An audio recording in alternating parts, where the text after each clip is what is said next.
patch of fur. When it gets scared, it will poof up that fur, make a shrieking noise, and dive into the bushes. That's actually where it gets the other part of its name. The word diker in Afrikaans translates to diver for that diving behavior. And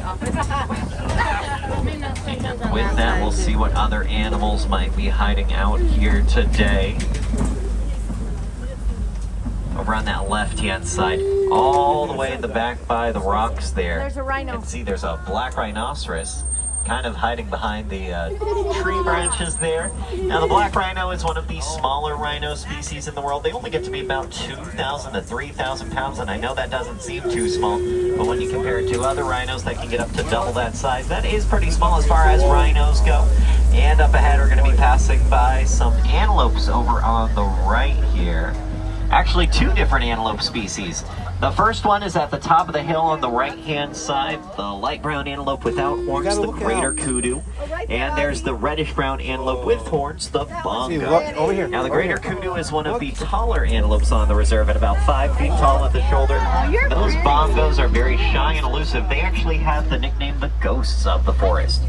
And on that left-hand side, one more animal before we leave the forest here. There's the black and white birds, the saddle-bill storks. They get their name from the yellow saddle marking on their bill. They have a wingspan of about 9.5 feet wide. For comparison, the canopy above our truck is about 10 feet wide. So you can imagine a little less than that. And they communicate with each other by rattling their bills. We are now making our way out of the Little Ituri Forest. We're heading over towards the Safi River, home to some more aquatic animals, of course. Some of them are nocturnal as well, although it looks like we'll have some pretty good luck up ahead here. First, on the right-hand side, there's a couple pink-backed pelicans on the island there, and of course, in the water on that right-hand side, there's a couple Nile hippopotamus there as well. Now, the hippos have pretty sensitive skin. They can sunburn, so they usually spend their days like we see they're submerged underwater, really only coming up to graze at night. Makes them mostly nocturnal animals. And those pink-backed pelicans we saw back there, they might not have looked too pink right now. They get their pink color mostly during mating season. When the feathers on their back start to molt, that pink color becomes a lot more prominent. We call that their backs blushing. On that left-hand side there, you can see a couple more of these hippos behind the island there. Now, the hippos, since they are nocturnal, it's a good thing that they can hold their breath for several minutes at a time. Every few minutes, they'll float up to the surface of the water. They'll take a breath of air, sink back down to the bottom of the water. Even if they're asleep, it's an instinct that they have. Now, when the hippos want to move around here in the river, they don't really like to swim to get around. They can swim, but they prefer to walk or run at the bottom of the water. Helps them to move around a little more effectively. Actually, underwater, they can run at speeds of up to 15 miles an hour. They can be very, very fast animals. Now, as we continue making our way through the Safi River, we'll see if we can find any more hippos as we journey through here. Oh, actually, looks like on that left-hand side, there might be some hippos coming up ahead.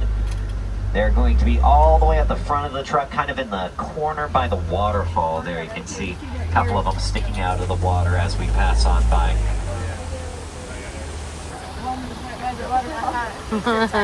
And keep your eyes on that left-hand side, because past the waterfall, underneath the water, there's a Nile crocodile up ahead here, very front of the truck.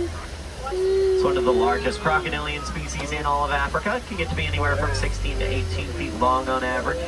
Once again, friends, just make sure we remain seated. It gets a little bumpy at times.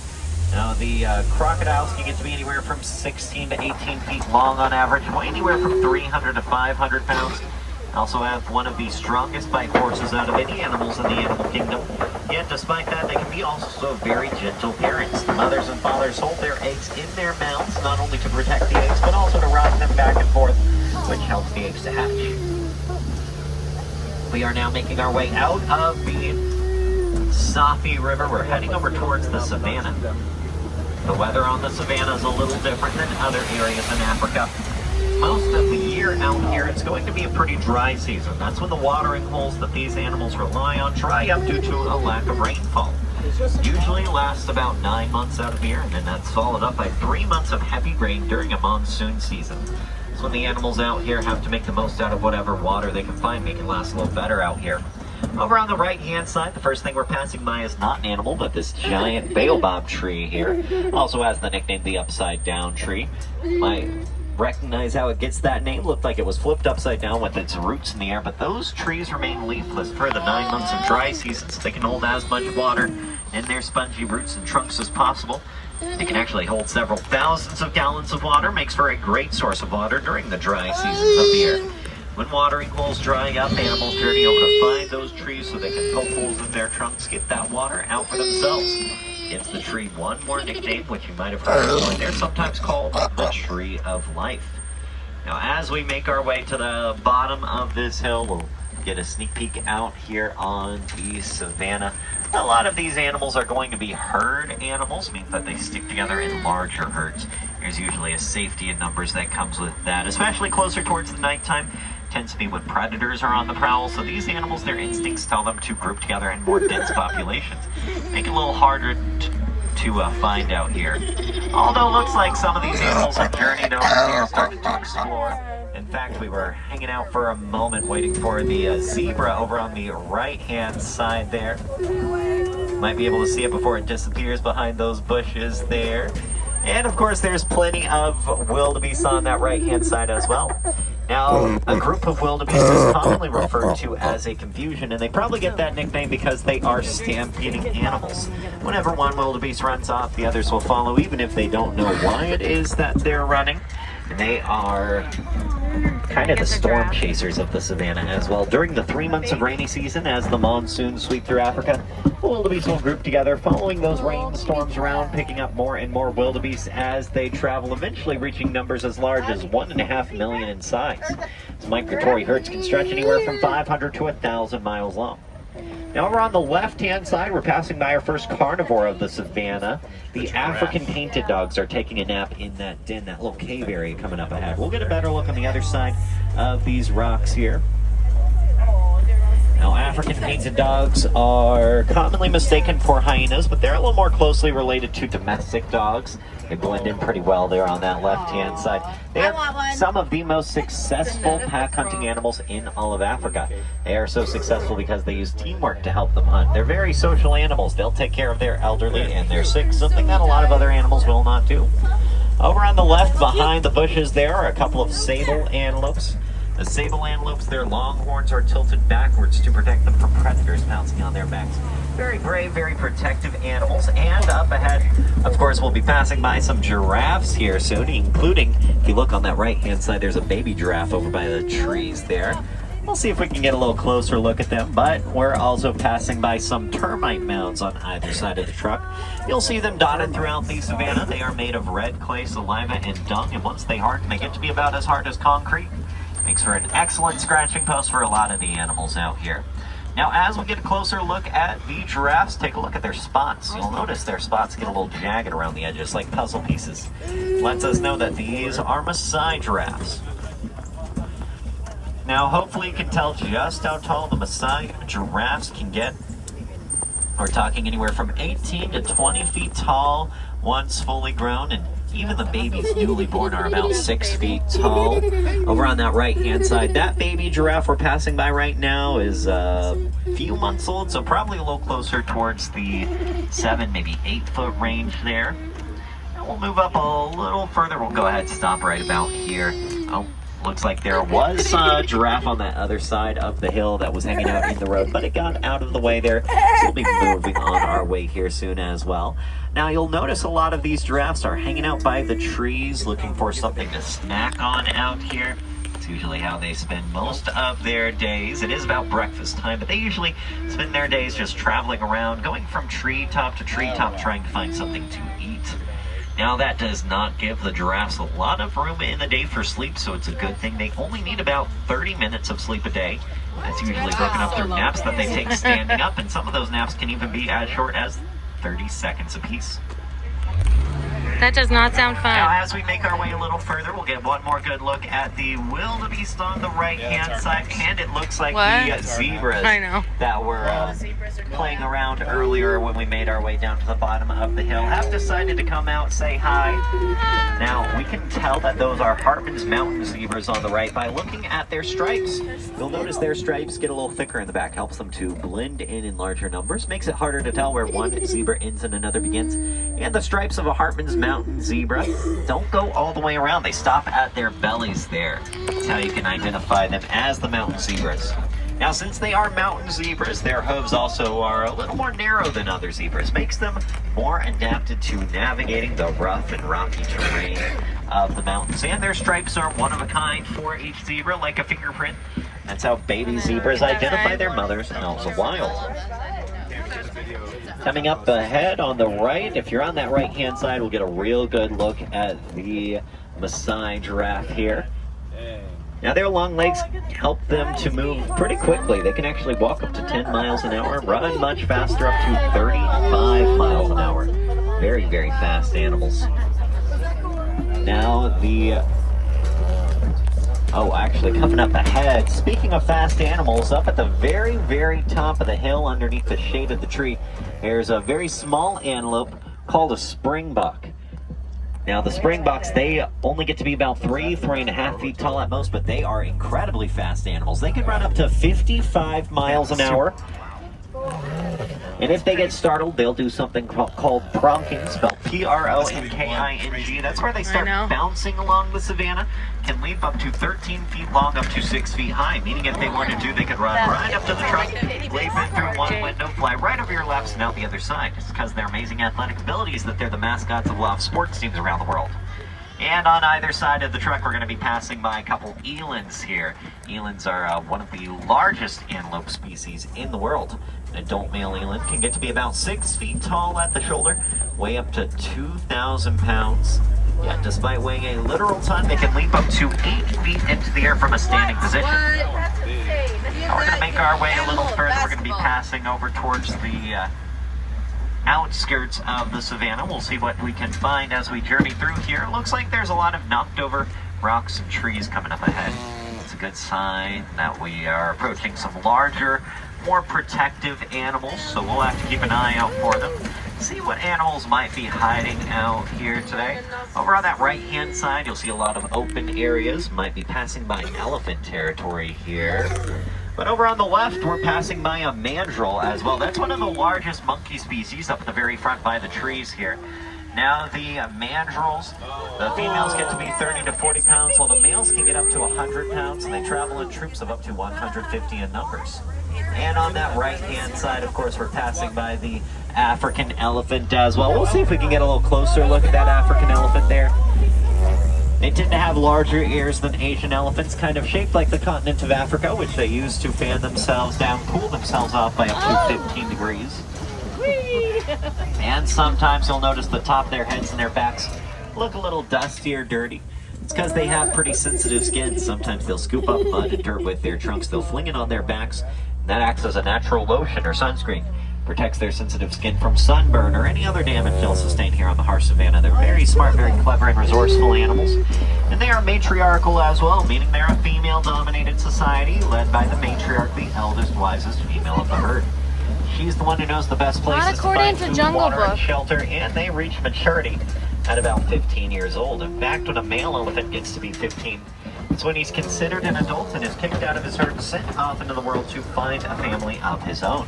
Sometimes while the males travel on their own, they'll come across another male doing the same, in which case they'll group together, form a bachelor herd, while the rest of the family travels in a family herd, led by the matriarch. We'll see if we can find any family herds as we continue through here today. But first, around this curve, we're going to be passing by some red clay pits on either side of the truck. Sometimes elephants will come into this area, scrape off red clay with their tusks and eat it, providing them with vitamins and minerals to supplement their diet. You can actually see on that right-hand side, there's some tusk marks in the red clay there. It's like how we take vitamins to make sure we have everything that we need. These elephants on the left-hand side, they use the red clay for the exact same thing, keeps them nice and healthy. And of course, on that left-hand side, looks like this is a family herd. You can see there's a baby elephant over on that left-hand side as well. You can come home with us. A baby It elephant. reminds me of the that's Jungle about Book. Year and a half old, so still hanging out next to the rest of her family there. Now, unfortunately, they do face a lot of threats in the wild, and one of the biggest threats that they face nowadays especially is the destruction of their habitats, often pushing them closer and closer to human civilization. So a really big issue for both the elephants and the farmers in areas around the world like Kenya. Farmers in Kenya were noticing elephants coming onto their farms looking for food, and they ended up trampling their crops and getting themselves hurt in the process. So looking for an answer that would help everybody, researchers here at the Harambe Wildlife Reserve, they did some research, discovered that the elephants are very scared of bees. Wow, they got a lot of Elephants elephants. have very sensitive skin Or are after all, these repeating even them? more sensitive ears, so they definitely feel those bee stings. And as we know, an elephant never forgets, so whenever they hear the sound of bees, they know to stay far away from that area. I'll let you know how those farmers in Kenya use that research to fix their problem closer to the end of our safari. But first, around this curve, we're going to be passing by flamingos over on the left-hand side of the truck. Now, as we pass by the flamingos, keep an eye on their island, especially the inside. The lower dirt part of their island might be a familiar shape here. But these here are greater flamingos. They are the largest and lightest pink out of any flamingo species.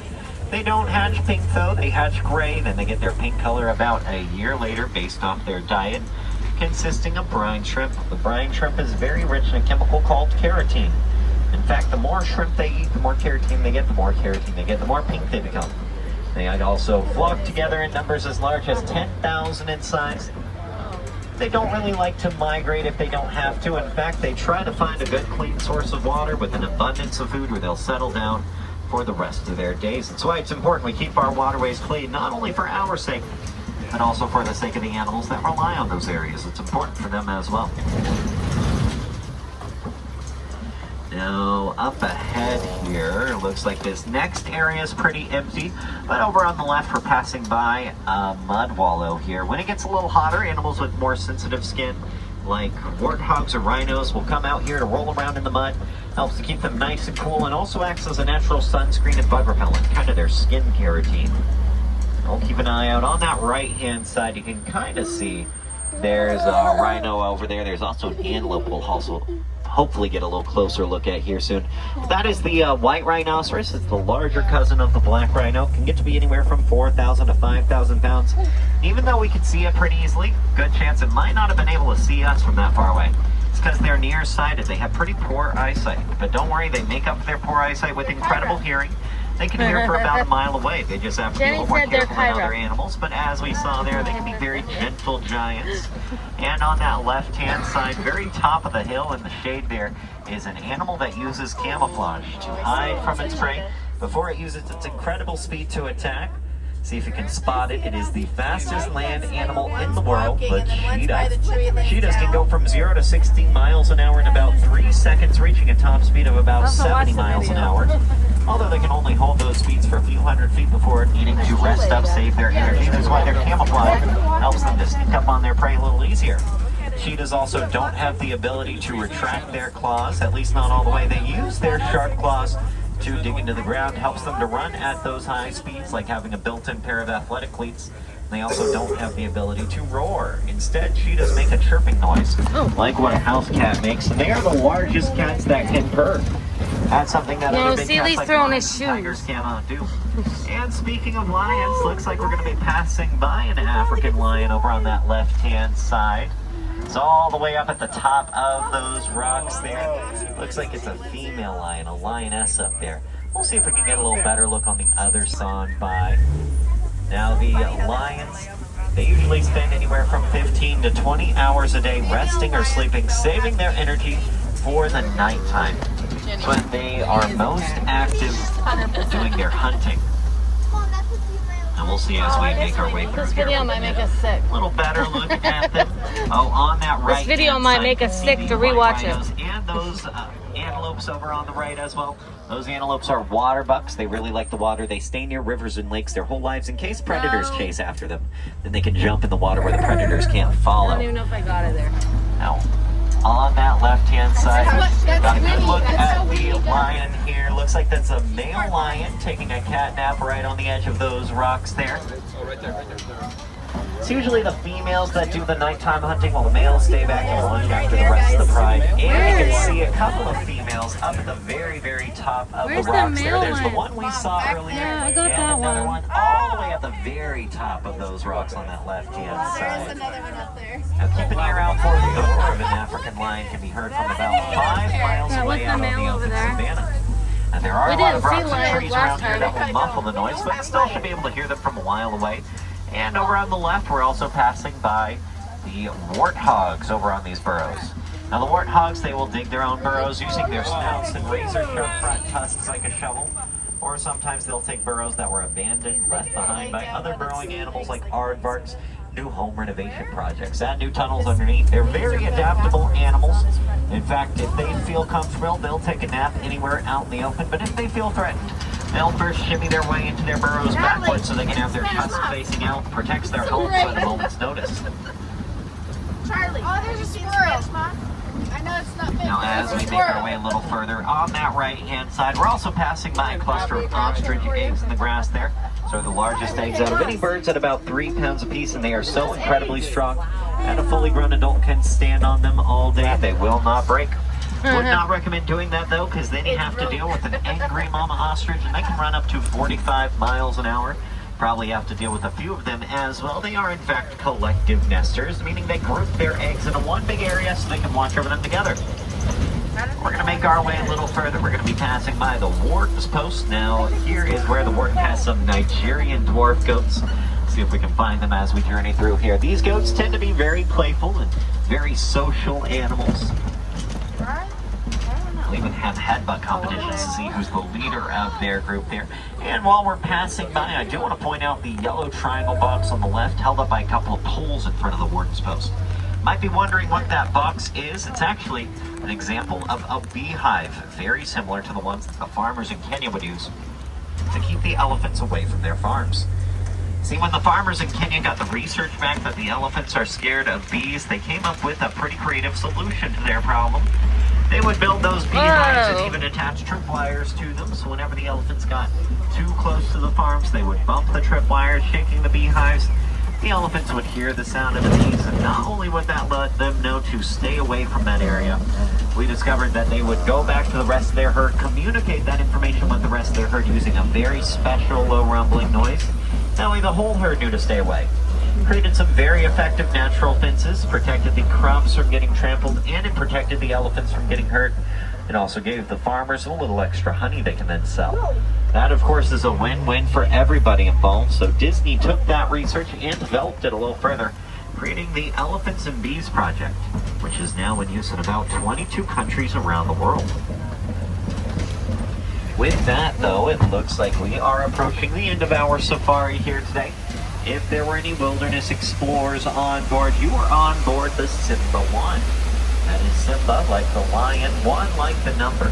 It's going to be your code for that Wilderness Explorer badge, which you will find over on page 14 of your handbook. Now would be a pretty good time to make sure you have any and all personal belongings. Got a little bumpy at times there. Just take a moment, make sure nothing fell out of any pockets before you leave here today. Or you might be going out to